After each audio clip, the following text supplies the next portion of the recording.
Good morning, beloved. Every day is a new gift from God, and the first thing we do when we wake up will shape how we experience the rest of the day. Starting your day with God is one of the most powerful habits you can cultivate. It's more than just a routine. It's an intentional decision to align your heart with His will. As the Bible reminds us, this is the day the Lord has made. Let us rejoice and be glad in it. Psalm 118:24. But here's the thing. You and I both know that life doesn't always feel like a smooth, calm path. There are challenges. There are distractions. There are moments where we feel overwhelmed, tired, or uncertain. That's why the foundation of our day must begin with God, to set the tone for everything that follows. The power of morning decisions. When you wake up, do you immediately think of all the things you need to do? Or do you first focus on God? It's easy to get caught up in our to-do lists, but we must learn to start with Him. This decision is powerful because it determines your mindset for the day. Imagine beginning your day with a declaration. This is the day that the Lord has made. I will rejoice and be glad in it. It's more than just a nice phrase. It's a powerful truth that sets the stage for everything else you will encounter.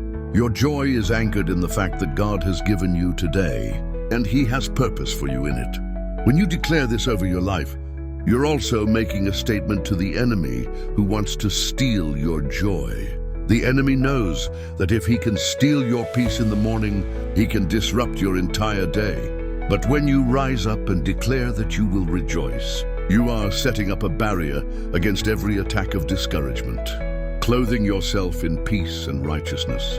The Bible tells us to put on the armor of God, Ephesians 6:10-18. But before we even get to the physical battles of the day, we must first spiritually prepare ourselves. Start by clothing yourself in righteousness. Righteousness is the gift God has given us through Christ. You don't have to earn it. It's already yours. But you must make the choice to wear it each day, to stand firm in your identity as a beloved child of God, and then put on your peace. Jesus has already given you peace, not as the world gives, but peace that surpasses all understanding, John 14:27.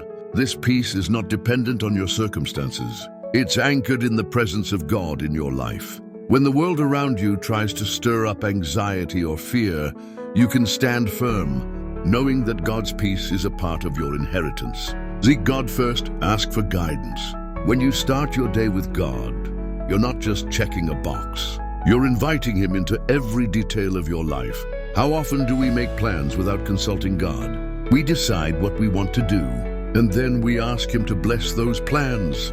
That's backwards. Instead, we should begin by asking, God, what do you want me to do today? What steps should I take? How can I be a blessing to others? This is a form of surrender, acknowledging that God knows what's best for you and that you don't have to navigate life on your own. When anxiety creeps in, take a deep breath and go to God. He promises to guard your heart. His peace is a shield that will protect you from the negativity and turmoil that the world tries to throw at you. The importance of quiet time with God. In our busy world, it's easy to rush through the morning without taking time to truly be still. But stillness before God is essential. Psalm 46:10 says, "Be still and know that I am God." This is not just a suggestion, it's a command. God calls us to stillness, to stop, to breathe, to listen.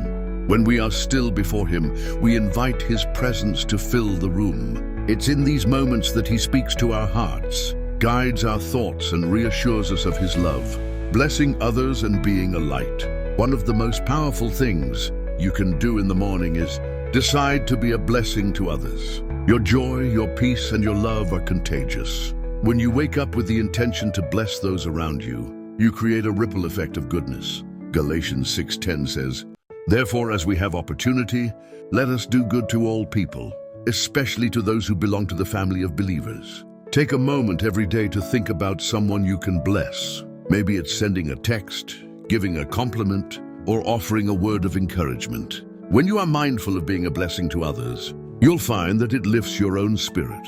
Your heart will be filled with gratitude, and you'll begin to see how God works through you to touch the lives of others. Make compliments and encouragement a daily practice. One of the easiest ways to bless others is through words. We often think things like, "Wow, I love their outfit," or "They have a beautiful smile." But those thoughts are useless if we keep them to ourselves. Open your mouth and say them. Compliments and kind words carry weight. They can brighten someone's day and strengthen their spirit. You'd be surprised at how much difference a kind word can make. It might be the one thing someone needed to hear that day. Make it a goal to compliment at least 5 people today. Encourage your spouse, your children, your friends, your co-workers. It doesn't take much, but the impact is eternal. The gift of peace in every situation. Remember, peace isn't the absence of trouble. It's the presence of God in the midst of trouble. You might not be able to control your circumstances, but you can control your response. Every day, decide that no matter what comes your way, you will walk in peace. The world may try to shake you, but God's peace will keep you steady. Isaiah 26:3 says, "You will keep in perfect peace those whose minds are steadfast, because they trust in you." Dedicate your day to God. As you prepare to step into your day, take a moment to dedicate it to God. Ask Him to lead you, guide you, and fill you with His peace. Choose joy. Choose to bless others. Choose to be a peacemaker and a light in the darkness. When you start your day with God, everything changes. You're not just going through the motions. You're walking in the fullness of His presence. Let every moment be a reflection of His love and grace. And remember, no matter what challenges arise today, you are not alone. God is with you, and He will guide your every step.